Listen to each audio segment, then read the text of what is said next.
Juice ಅಂಗಡಿ ಮಾಲೀಕ ಸ್ನೇಹಿತನ ಸೋಗಿನಲ್ಲಿ ಮಾಲೀಕನಲ್ಲದ ವೇಳೆ ಮಾಲೀಕ ಇಲ್ಲದೆ ಹೋಗಿರುವಂತಹ ವೇಳೆಯಲ್ಲಿ ಅಂಗಡಿಗೆ ತೆರಳಿದ್ದಾನೆ.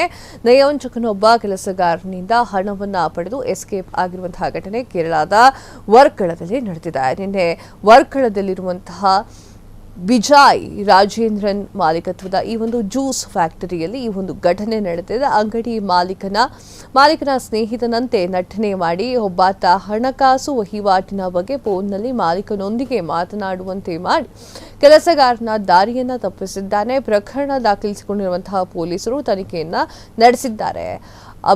ಸಭ್ಯಸ್ಥನಂತೆ ನಟನೆಯನ್ನ ಮಾಡಿದ್ದಾನೆ, ವಂಚನೆ ಮಾಡಿ ಬಲಿಯನ್ನ ಬೀಸಿದ್ದಾನೆ. ವಂಚನೆಗೆ ಸಂಬಂಧಪಟ್ಟಿರುವಂತಹ ವಿಡಿಯೋಗಳು ಈಗ ಸಖತ್ತಾಗಿ ವೈರಲ್ ಆಗ್ತಾ ಇದೆ.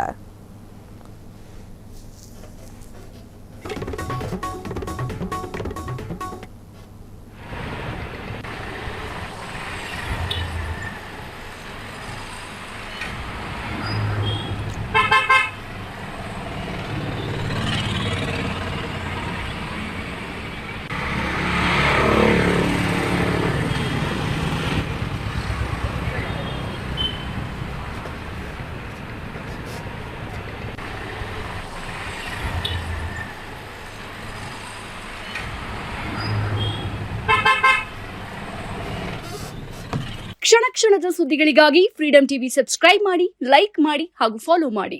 ಹೊಸ ಸುದ್ದಿಗಳ ನೋಟಿಫಿಕೇಶನ್ಗಾಗಿ ಬೆಲ್ ಐಕಾನ್ ಮೇಲೆ ಕ್ಲಿಕ್ ಮಾಡಿ.